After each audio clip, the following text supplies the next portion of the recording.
मैं पुनः आपके माध्यम से भी कह रहा हूँ, मैंने कहीं 30 साल की राजनीति में किसी के साथ कोई भेदभाव नहीं किया और किसी के साथ कोई मैंने जाति नहीं किया। मैंने भाई भाई को कहीं लड़ाने का काम नहीं किया। गांव के विकास में मैं काम आया हूँ, मैं विनाश का काम नहीं किया। और कार्यकर्ताओं की बैठक मेरी थी और आगे भी रहेगी। उन सभी देवतुल्य कार्यकर्ताओं को मैं प्रणाम करता रहा हूँ, प्रणाम करूँगा। और भारतीय जनता पार्टी के एक एक बूथ स्तरीय कार्यकर्ता को, कल हमारा बांदा विधानसभा का सम्मेलन था, मैंने प्रणाम किया है। और पुनः कह रहा हूँ, पूरे लोकसभा के कार्यकर्ता और आम जनमानस को, देवतुल्य मतदाता और कार्यकर्ताओं को, या आर.के. पटेल से कहीं ऐसी गलती नहीं हुई है। और अगर जानते हुए अनजाने में भी कहीं मुझसे अगर कोई भूल हो, मैं भी इंसान हूँ, कहीं भूल हुई है तो उसके लिए भी मैं उससे क्षमा चाहता हूँ। इस भूल की सजा मोदी जी को, अगर मेरी मुझसे कहीं हुई है तो उसकी सजा मोदी जी को मत देगा कोई कार्यकर्ता। अगर दिल में कोई बात है उसको निकाल करके और चुनाव के महासमर में डट जाए, ये मैं अभी आपके माध्यम से भी अपील कर रहा हूँ। और कल मैं भी लगातार कह रहा हूँ, गाँव में भी मैं जा रहा हूँ, गाँव में भी लोगों से कह रहा हूँ। मैंने इस 30 साल की राजनीति में भारतीय जनता पार्टी के 7 साल 8 साल के कार्यकाल में मैंने आपके साथ जो भी मोदी जी की योजनाएं, योगी जी की योजनाएं हैं, उनको ला करके जमीन पर काम किया हूँ। अगर कहीं कोई त्रुटि रह गई हो अनजाने में, जाने में तो मुझे नहीं लगता, इंसान हूँ मैं, आदमी को अपनी कमियां कहीं नजर नहीं आती हैं। अगर कमियां खोजा जाए तो अपने आत्मा में हम अपनी कमी खोज लेंगे तो नहीं, कहीं ना कहीं मुझे लगता है मिल जाएगी कमियां।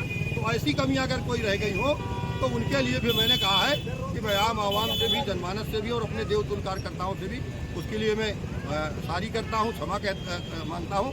और सब लोग डट करके उसकी सजा मतदान के दिन मत देंगे, ये मैं खुले मन से कह रहा हूँ, आपके माध्यम से भी कह रहा हूँ। मैं जाने में नहीं हुआ कोई भूल, अनजाने में कहीं हुई है, फिर दोहरा रहा हूँ, तो उसके लिए भी मैं आम जनमानस से भी कह रहा हूँ कि आर.के. पटेल आपका साथी है, आपका भाई है, आपका बेटा है। और कहीं अगर कोई फोन में भी किसी के साथ कोई बात विवाद में कोई नहीं हुआ, लेकिन अगर कोई मान रहा हो कि आर.के. पटेल के शब्द मेरे लिए कोई कड़े निकल गए हो, तो ऐसे साथियों से भी मैं उनको क्षमा के लिए मैंने याचना कर रहा हूँ, कह रहा हूँ। तो ये इंसान हूँ मैं, और इंसानियत के नाते मेरा धर्म बनता है। मैं बहुत बड़ा राजा और बहुत बड़ा वो नहीं हूँ यहाँ का, क्या कहते हैं, शहंशाह। मैं एक कार्यकर्ता हूँ, मैं एक इंसान हूँ, और इंसान के नाते इसी मिट्टी पे मुझे फिर रहना है, इसी मिट्टी में दफन होना है। इसलिए मैं पुनः फिर दोहरा रहा हूँ, अगर कुछ से मुझसे अनजाने भी कोई गलती हुई है तो मुझे लोग क्षमा करेंगे।